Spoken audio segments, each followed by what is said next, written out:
नमस्ते दोस्तों, क्या आपने कभी ऐसा सोचा है कि इस बार तो किस्मत साथ देगी?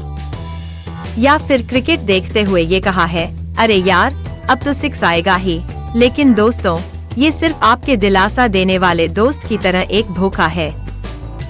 गैम्बलर्स फैलेसी यह मानना है कि अगर कुछ बार एक जैसा होता है तो अगली बार इसका उल्टा होना तय है। लेकिन दोस्तों, ये सिर्फ धोखा है।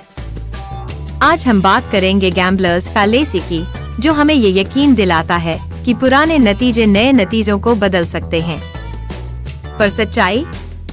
अरे भाई, सच्चाई और दिलासा देने वाले दोस्त में बहुत फर्क है। गैम्बलर्स फैलेसी क्या है? मान लीजिए मैंने ये 10 रुपए का सिक्का 5 बार उछाला और हर बार हेड्स आया। अब सोचिए, क्या अगली बार टेल्स आएगा? आप सोचेंगे, इतनी बार हेड्स आ चुका है, अब तो टेल्स की बारी है। लेकिन ये सिक्का किसी का साथ नहीं देता जो अपनी बारी का इंतजार करे। हर बार का चांस 50/50 ही रहेगा। ये भ्रम सिर्फ सिक्कों तक सीमित नहीं है, यह हमारे रोजमर्रा के जीवन में भी दिखाई देता है। या दोस्तों के साथ लूडो, ताश या 3 पत्ती खेलते हैं, यही सोच दिमाग में आती है। और क्रिकेट?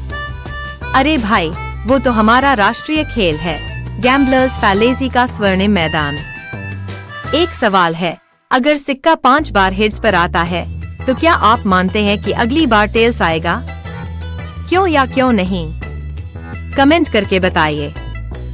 भाई, अब तो टेल्स ही आएगा, वरना सिक्का चीटिंग कर रहा है।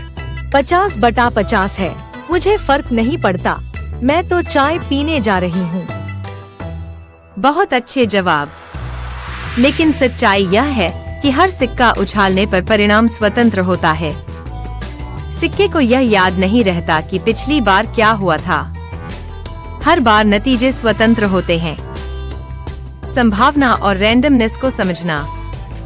आइए इसे क्रिकेट के उदाहरण से समझते हैं। सोचिए, अगर कोई गेंदबाज लगातार 5 डॉट बॉल डालता है तो क्या अगली गेंद पर 6 पक्का है? नहीं भाई, वो गेंदबाज की स्किल पर निर्भर करता है, न कि पिछले डॉट्स पर। मतलब हर बार के चांस नए होते हैं, चाहे वो सिक्के हो, लॉटरी टिकट हो या लूडो। लॉटरी के बारे में सोचें। कई लोग मानते हैं कि हाल ही के जीतने वाले नंबर फिर नहीं आएंगे, लेकिन हर बार के चांस बराबर होते हैं। त्योहार पर जब जुआ खेला जाता है, परिवार कभी कभी सोचते हैं कि कोई खास नतीजा शुभ है। यही भ्रम यहाँ भी काम करता है। यहाँ तक कि बॉलीवुड फैंस भी इस भ्रम का शिकार होते हैं।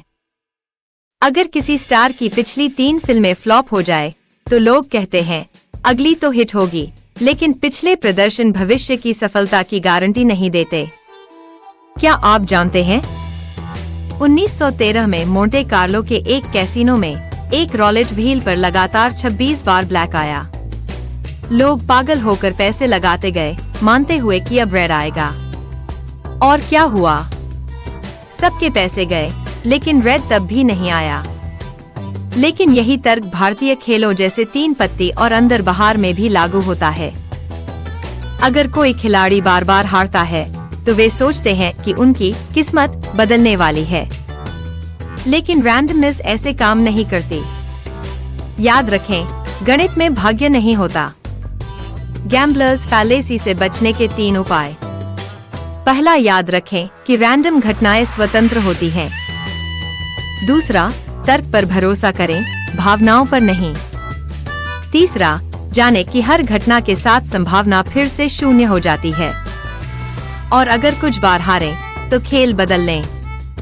चाहे वह क्रिकेट हो, जुआ हो, सट्टा या त्योहारों की रस्में, सच्चाई जानकर आप बेहतर निर्णय ले सकते हैं। गैम्बलर्स फैलेसी दिखाता है कि कैसे हमारा दिमाग हमें रैंडमनेस में पैटर्न देखने के लिए बहका सकता है। चाहे क्रिकेट हो, सिक्के हो या दैनिक निर्णय, इस भ्रम को समझना हमें बेहतर निर्णय लेने में मदद करता है। धन्यवाद। अगर यह वीडियो पसंद आया तो इसे लाइक करें, दोस्तों के साथ शेयर करें और हमारे चैनल को सब्सक्राइब करें मनोविज्ञान को समझने के लिए। हर निर्णय सोच समझ कर लें। क्या आप कभी गैम्बलर्स फैलेसी के शिकार हुए हैं? अपने एक्सपीरियंस कमेंट में शेयर करें, चर्चा करते हैं।